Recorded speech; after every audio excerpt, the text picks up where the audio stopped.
नमस्कार मित्रांनो, इंग्रजी बोलायला शिकणाऱ्या विद्यार्थ्यांपैकी जवळपास 80 ते 90% विद्यार्थ्यांची एकच समस्या असते. ती काय?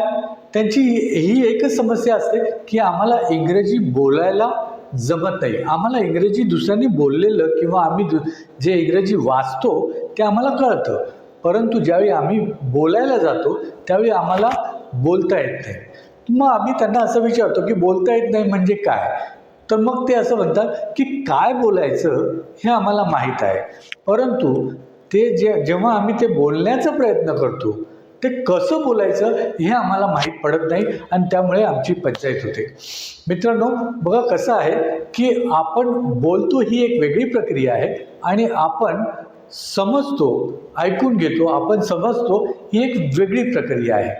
आपला जो मेंदू आहे तो ह्या दोन वेगवेगळ्या प्रक्रिया ह्या मेंदूच्या दोन वेगवेगळ्या भागांकडनं केल्या जातात. त्याला आपण कॉन्शियस माइंड आणि सबकॉन्शियस माइंड असं आपण म्हणतो. तर समजण्याची जी काही प्रक्रिया आहे ती प्रक्रिया कॉन्शियस माइंडकडनं केली जाते, ज्याला आपण जागृत मन म्हणतो, आणि बोलण्याची जी प्रक्रिया आहे ती सबकॉन्शियस माइंड मार्फत केली जाते. म्हणजे याचा अर्थ आपण काय बोलायचं आहे ते ठरवतो, परंतु कसं बोलायचं आहे ते आपल्याला आपसुकच आपल्या मातृभाषेत बोलत असताना आपल्याला आपसुकच उमजतं. त्यासाठी आपण विचार करावा लागत नाही आपल्याला. तर ते कशी प्रक्रिया घडते? तर ती ह्या सबकॉन्शियस माइंड म्हणजे अजागृत मनाच्या मदतीतून ती होत असते. आणि त्यामुळे मित्रांनो, जर आपण आज आपल्या ह्या सबकॉन्शियस माइंडला जर व्यवस्थित ट्रेन केलं, कशाबद्दल? तर इंग्रजी भाषेबद्दल, इंग्रजी वाक्यरचनेबद्दल व्यवस्थित ट्रेन केलं तर आपल्याला नक्कीच त्याचा फायदा होतो.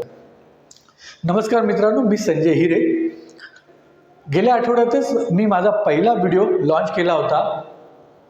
इंग्रजी बोलण्यासाठी ग्रामर शिकलं पाहिजे का? हा माझा व्हिडिओ गेल्या आठवड्यात लॉन्च झाला आणि त्या व्हिडिओला आपण सर्वांनी खूप छान प्रतिसाद दिला. त्याबद्दल मी तुमचा आभारी आहे. मित्रांनो, मी तुम्हाला पहिल्याच व्हिडिओमध्ये सांगितलं की ज्या तुमच्या 4 समस्या आहेत इंग्रजी बोलणाऱ्यांसाठी, ज्या प्रथम 4 समस्या येतात त्यांचे उपाय मी माझ्या 4 व्हिडिओमधनं देणार आहे. त्यातला हा माझा दुसरा व्हिडिओ आहे आणि तो या विषयावर आहे की आपल्याला इंग्रजी बोललेलं समजतं, परंतु आपल्याला इंग्रजी बोलता का येत नाही. तर मित्रांनो, आपल्याला इंग्रजी बोललेलं समजतं पण बोलता का येत नाही या प्रश्नाचं उत्तर आजच्या या व्हिडिओमध्ये मी तुम्हाला 3 टप्प्यात देणार आहे.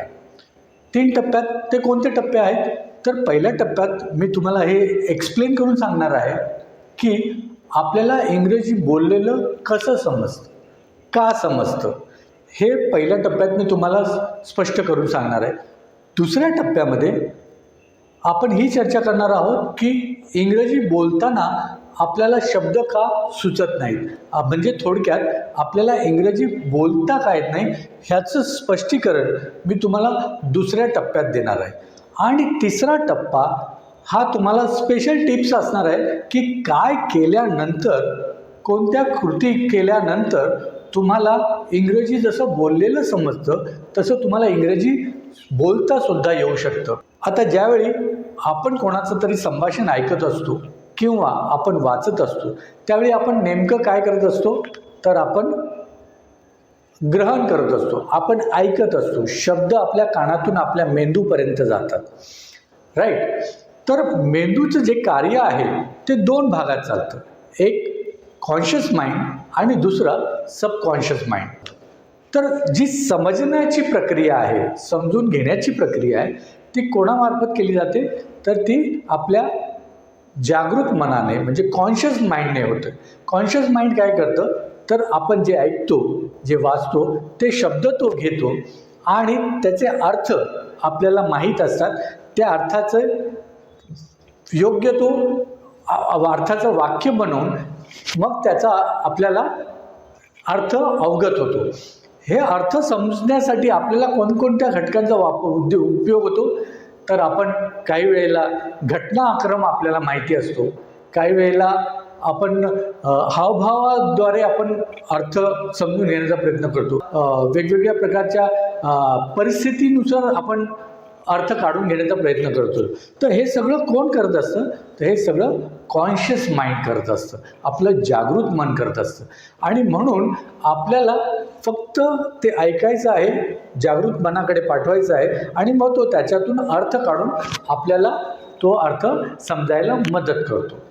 आता दुसरा टप्पा काय आहे? तर दुसरा टप्पा हा बोलण्याचा आहे, प्रत्यक्ष बोलण्याचा आहे. तर मित्रांनो, आपल्याला पहिलं हे समजून घ्यावं लागेल की बोलण्याची प्रक्रिया काय.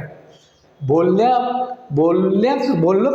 करण्यासाठी आपल्याला नेमकं आपल्या कोणते कोणते अवयव, कोणकोणते इंद्रिय आपले काम करत असतात बोलण्यासाठी, हे आधी समजून घेण्याची गरज आहे. पहा, बोलताना आपल्याला वाक्य बनवायचं म्हणजे आपल्याला काय काय हवं? तर आपल्याला शब्द हवेत, त्यानंतर त्या शब्दांची आपल्याला योग्य प्रकारे मांडणी करता आली पाहिजे, रचना करता आली पाहिजे, त्यानंतर आपल्याला काळ कळाले पाहिजे, राईट.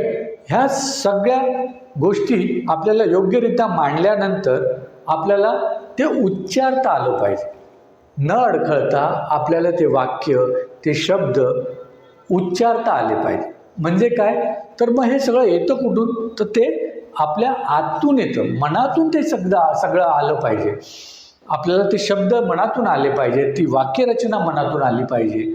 आणि मग त्यानंतर आपण जेव्हा ते प्रत्यक्ष वाक्य बोलू तर त्यावेळेला आपल्या या तोंडाने किंवा या स्नायूंनी आपल्याला बोलण्यासाठी मदत केली पाहिजे. तर ही सगळी प्रक्रिया झाल्यानंतर आपण बोलतो. तर ही संपूर्ण प्रक्रियेमध्ये तुम्हाला प्रत्यक्ष भाग घ्यायचा आहे. म्हणजे काय? तर याच्यामध्ये नुसतं ग्रहण करायचं नाही आहे, तर आपल्याला वाक्य बनवायचं आहे. ही एक क्रिएटिव्ह, सृजनशील अशी क्रिया आहे आणि ती सृजनशील क्रिया आतून झाली पाहिजे. तर बोलण्यासाठी आपल्यालाच आतून शब्द आले पाहिजेत. आपल्याला आतूनच शब्दांची रचना आणि वाक्याची रचना ही आपल्याला आतूनच मिळाली पाहिजे. आणि मग ते वाक्य आपल्या मेंदूतून आपल्या ओठावर येतं, जिभेवर येतं आणि मग आपण बोलतो.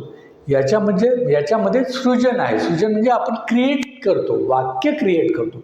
आणि म्हणून ते वाक्य क्रिएट करण्यासाठी आपल्याला काय करायला लागतं? तर आपल्याला आधी आपल्या सबकॉन्शियस माइंडला ट्रेन करावं लागतं. म्हणजे काय? तर सबकॉन्शियस माइंडची प्रक्रिया कशी असते? सबकॉन्शियस माइंड हे दिवसाचे 24 तास काम करत असतं. आलं लक्षात? आणि त्यामुळे तुम्ही जे काही ग्रहण करता, जे काही वाचाल, ज्या काही कृती करता, ते तो रेकॉर्ड करत असतो सबकॉन्शियस माइंड. आता ह्या सबकॉन्शियस माइंडचा उपयोग करून आपल्याला आपलं इंग्रजी सुधारता आलं पाहिजे. आपल्याला बोललेलं कसं समजतं हे आपण एका उदाहरणावरनं आपण लक्षात घेऊया. म्हणजे आपल्याला कळेल की कॉन्शियस माइंड आणि सबकॉन्शियस माइंडची वेगवेगळी क्रिया कशी आहे. तर सर्वप्रथम आपण हे समजून घेऊया की बोललेलं आपल्याला कसं समजतं. तर पहा कसं आहे की हा व्हिडिओ जो आहे तो इंग्रजी बोलण्यासंदर्भात आहे, हे आपल्याला सगळ्यांना माहिती आहे. आता समजा एक संभाषण आपण घेतलं. फॉर एक्झाम्पल, उदाहरणार्थ, I have studied in vernacular medium. If I had studied in English medium, I would have spoken good English. However, I always knew if I practiced English, I would be able to speak fluently. आता हे वाक्य आहे. ह्या वाक्यावरनं तुम्हाला लक्षात येईल की तुम्ही ते वाक्याचा अर्थ आपोआप समजून घेताय. What? I have studied in vernacular medium म्हणजे मी व्हर्नॅक्युलर मीडियममध्ये मातृभाषेत शिक्षण माझं झालेलं आहे. If I had studied in English medium, यावरनं तुम्ही समजताय की जर मी इंग्लिश मीडियममध्ये शिकलो असतो तर I would have spoken good English. I would have spoken fluent English. म्हणजे मग याचा अर्थ तुम्ही घेता की मी उत्तम इंग्लिश बोललो असतो. हावेवर तरी देखील आय ऑलवेज न्यू, मला नेहमीच माहीत होतं, इफ आय प्रॅक्टिस, जर मी प्रॅक्टिस केली, जर मी प्रॅक्टिस करतो, I would be able to speak fluent English, मला उत्तम इंग्लिश बोलता येईल. हा अर्थ आपण त्या संभाषणावरनं काढून घेतला. का? कारण की आपल्याला माहिती आहे हा व्हिडिओ कोणत्या विषयावरती आहे, तर इंग्लिश बोलण्यावरती आहे. त्यामुळे आपल्याला समजून घेण्यामध्ये जास्त त्रास होत नाही, आपण त्याचा अर्थ बरोबर लावतो. आता जे संभाषण आपण इंग्रजीमधनं वाचलं आणि ते आपण मराठीत समजून घेतलं, तेच संभाषण जर मराठीत आपण घेतलं, मराठीत तीच वाक्य आपण घेतली, तर आपल्याला ती मराठीची वाक्य तितक्या सहजपणे, तितक्या सोप्या पद्धतीनं इंग्रजीमध्ये बोलता येतील का, हे जरा आपण करून बघूया. तेवढं सोपं आहे का म्हणून. पहिलं वाक्य असं आहे की मी व्हर्नॅक्युलर माध्यमातून शिकलो आहे, मी मराठी मीडियममधून शिकलो आहे. सो हे वाक्य कोणत्या काळातलं आहे? परफेक्ट प्रेझेंट टेन्समधलं आहे. हे वाक्य कसं बनेल, याच्यासाठी काय लागणार आहे? I have studied in vernacular medium. हे आपल्याला पटकन आपलं सबकॉन्शियस माइंड जर आपण आधी सराव केलेला असेल तर ते वाक्य देतं. जर मी इंग्लिश मीडियममध्ये शिकलो असतो तर मला चांगलं इंग्लिश, उत्तम इंग्लिश बोलता आलं असतं. हे वाक्य मला इंग्लिशमध्ये कसं बोलावं लागेल, किती वाक्य मिळून हे वाक्य बनलेलं आहे, तर 2 वाक्य मिळून 1 वाक्य बनलेलं आहे. आणि दुसरी गोष्ट म्हणजे हे वाक्य काल्पनिक वाक्य आहे, म्हणजे तसं जे झालेलं नाही आहे ते वाक्य आपण झालं असतं म्हणून केलं आहे. मग हा वाक्याचा प्रकार कोणता, हे जर तुम्हाला आधीच तुमच्या सबकॉन्शियस माइंडमध्ये गेलेलं असेल, तुम्ही त्यावरती अभ्यास केलेला असेल, तर ते आपोआपच तुम्हाला सबकॉन्शियस माइंड ते वाक्य देईल. If I had studied in English medium I would have spoken fluent English. हे वाक्य इंग्रजीमध्ये बोलता येण्यासाठी मला आधी त्या वाक्याचा प्रकार आणि त्या वाक्यासाठी लागणारे शब्द आणि त्या शब्दांची रचना, या तिन्ही गोष्टी मला कोणी दिल्या, तर माझ्या अभ्यासामुळे त्या माझ्या सबकॉन्शियस माइंडमध्ये इतक्या घट्ट बसलेल्या आहेत की मला त्या आपोआप सुचल्या. ज्या क्षणी मला ते वाक्य, मराठी वाक्य माझ्या डोक्यात येतं, त्या क्षणी मला इंग्रजी वाक्य दुसऱ्या बाजूने माझं सबकॉन्शियस माइंड देतं. तर हे कसं होतं, हे आपसूक होतं, आपोआप होतं. का? कारण आपलं सबकॉन्शियस माइंड आणि कॉन्शियस माइंड हे अतिशय शक्तिशाली आणि शक्तिवान आहे. सबकॉन्शियस माइंड तर हे संपूर्ण 24/7 काम करत असतं.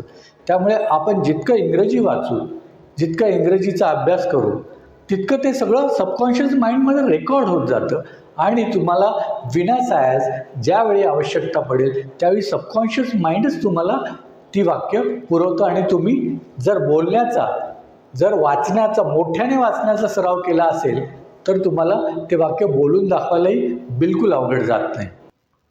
मित्रांनो, आता तिसरा टप्पा असा की आपल्या सबकॉन्शियस माइंडला ट्रेन कसं करायचं. पहिली गोष्ट म्हणजे तुम्ही ग्रामर, बेसिक ग्रामर तर आपण शिकतोच, आपल्याला शिकायला पाहिजे जर इंग्रजी बोलायचं असेल तर. बेसिक ग्रामरमध्ये तुम्ही काय शिकता, तर तुम्हाला काळ शिकायला मिळतात आणि वाक्यांचे प्रकार आपण शिकतो. ह्या 2 गोष्टी अतिशय महत्त्वाच्या आहेत. कोणत्या? तर आपल्याला काळ आला पाहिजे आणि आपल्याला वाक्याचे प्रकार आले पाहिजे. आता ह्या 2 गोष्टी आल्यानंतर पुढचा प्रश्न येतो की आम्ही ग्रामर तर शिकलो, पण आता बोलायचं कोणाशी, प्रॅक्टिस कोणाबरोबर करायची, आमच्याकडे बोलण्यासाठी कोणी नाही आहे, किंवा आम्हाला बोलताना ऑकवर्ड वाटतं, आम्ही बोलायला गेलो की आमच्या तोंडून शब्द फुटत नाही. सो ह्या 2 प्रश्न विद्यार्थ्यांना भेडसावत असतात. तर यासाठी काय करायला पाहिजे मित्रांनो, तर आपल्याला वाचन आणि ऐकणं या 2 गोष्टींवरती भर द्यावा लागेल. सर्वप्रथम वाचनाची आवड तुम्हाला असली पाहिजे. वाचन यामुळे काय होतं की आपल्याला नवीन शब्द कळतात आणि वाक्याचे प्रकार आपल्या लक्षात येतात, काळ आपल्याला ओळखायला येतात. पण मग वाचायचं तर काय वाचायचं, कोणता मजकूर इंग्रजीमधला वाचायचा? तर सगळ्यात महत्त्वाचं म्हणजे तुम्हाला आवडत असलेल्या विषयावरचा इंग्रजी मजकूर तुम्ही वाचला पाहिजे. त्यातही जर तुम्ही मुलाखती वाचायला घेतल्यात, जर तुम्ही इंटरव्ह्यूज वाचायला घेतल्यात की ज्यामध्ये एक व्यक्ती दुसऱ्या व्यक्तीला प्रश्न विचारते आणि दुसरी व्यक्ती पहिल्या व्यक्तीच्या प्रश्नाला उत्तर देते, तसं प्रश्नोत्तर प्रकारचा जो काही मजकूर असेल, जर तो इंग्लिशचा मजकूर तुम्ही जर वाचला तर तुम्हाला सोपं जाईल आणि तो मजकूर त्या मजकुरामधली जी वाक्य आहेत ती वाक्य जशीच्या तशी तुम्हाला लक्षात राहतात. आपल्याला पाठांतर करायचं नाही, पण ज्या वेळेला तुम्ही मजकूर वारंवार वाचता, इंग्लिश मजकूर वारंवार वाचता, तर तो तुमच्या जास्त लक्षात राहतो. आता वाचन करताना काय करायचं आहे, तर वाचन करताना तुम्हाला काही नोट्स काढावे लागते. का बरं?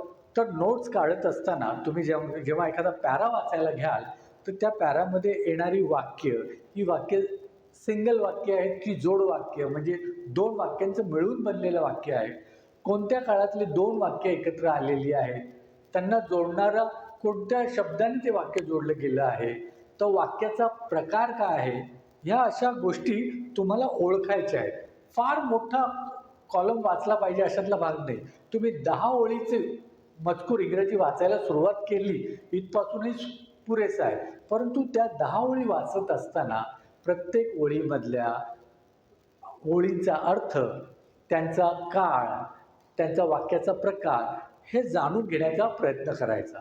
आणि ज्यावेळी तुम्हाला असं वाटेल की हे वाक्य छान आहे किंवा हे वाक्य आधी तर मला माहीत नव्हतं की हे वाक्य असं बोललं जातं आहे, तर त्या वाक्यांची तुम्ही नोट्स काढल्या पाहिजेत. ह्या नोट्स तुम्हाला उपयोगी पडतात केव्हा, जेव्हा तुमचा तो मजकूर वाचून झाल्यानंतर पुढे काही दिवसानंतर पुन्हा तुम्ही तुमच्या नोट्स वाचायला घेता, त्यावेळी मागचा मजकूर पुन्हा डोळ्यासमोर येतो आणि ती वाक्याची पुन्हा उजळणी होते. तर अशा पद्धतीने जर तुम्ही मजकूर वाचत राहिलात, दिवसाला एक कॉलम, दिवसाला 12 ते 15 ओळ्या तुम्ही वाचलात आणि त्याचा अभ्यास केलात तरी पुरेसा आहे. याने काय होईल की तुमच्या सबकॉन्शियस माइंडमध्ये वारंवार तुम्ही ती केलेली प्रक्रिया ही रेकॉर्ड होत जाईल. ते वाक्य रेकॉर्ड होत जातील. त्यासोबत नवीन जे शब्द येणारे आहेत ते शब्द तुमच्या लक्षात राहतील आणि मग तुम्हाला हळूहळू ज्यावेळी तुम्हाला स्वतःला बोलण्याची वेळ येईल, त्यावेळी आपसुकच तुम्हाला अगदी तंतोतंत बरोबर वाक्य, काळानुसार शब्द, योग्य शब्दांची निवड केलेलं वाक्य तुमच्या तोंडून बाहेर पडेल. तर सर्वप्रथम तुम्हाला वाचन सुरू करावं लागेल आणि वाचन मी सांगितलं त्याप्रमाणे लाईन टू लाईन वाचन करावं लागेल. त्यानंतर पुढची जी टिप्स आहे ती आहे ऐकण्याची. तुम्ही दररोज काही ना काही इंग्रजी मजकूर, काही ना काही इंग्रजी ऐकलं पाहिजे. ही नेक्स्ट स्टेप आहे. वाचनाची सुरुवात केल्यानंतर तुम्ही ऐकण्याची सुरुवात करायला पाहिजे, कारण की जे ऑडिओ असते, जे बोललं जातं ते अतिशय फास्ट जातं आणि मग ते जर आपल्या कानावरून गेलं तरी आपल्याला ते कळत नाही. का? कारण की ती शब्द आपल्याला ओळखीची नसतात आणि आपण त्याचा अर्थ लावू शकत नाही.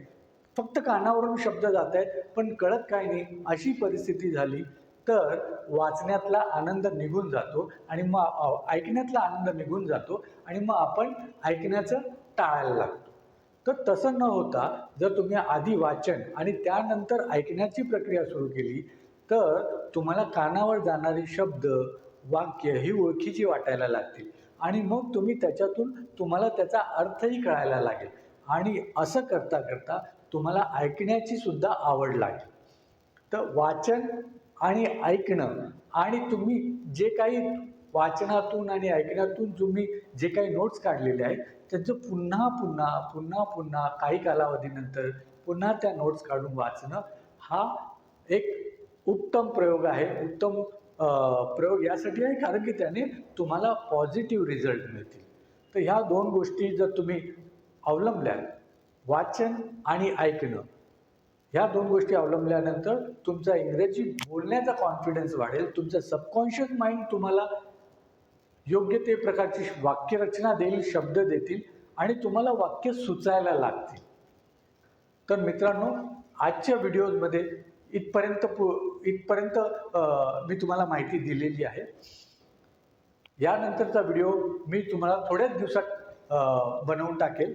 आणि आजचा व्हिडिओ कसा वाटला तुम्हाला याबद्दल प्लीज कृपया करून तुम्ही मला कमेंटमध्ये कळवा. आणि तुमच्या काही अडचणी असतील तर त्याही कळवा. यानंतर मी जो व्हिडिओ टाकणार आहे तो इंग्रजीमध्ये विचार कसा करायचा याबद्दल तुम्हाला मी माहिती देणार आहे. तर नक्कीच तुम्ही माझ्या पुढच्या व्हिडिओची वाट पहा. आजच्या पुरतं एवढंच. आणि प्लीज माझं चॅनल सबस्क्राईब करा, बेल आयकॉन दाबा आणि लाईक्स करा. आणि जास्तीत जास्त लोकांपर्यंत हा व्हिडिओ पोहोचेल असा तुम्ही जर प्रयत्न केलात तर खूप छान. तर आजच्या पुरतं एवढंच. आपण पुन्हा भेटूया लवकर पुढच्या व्हिडिओमध्ये. Take care. बाय.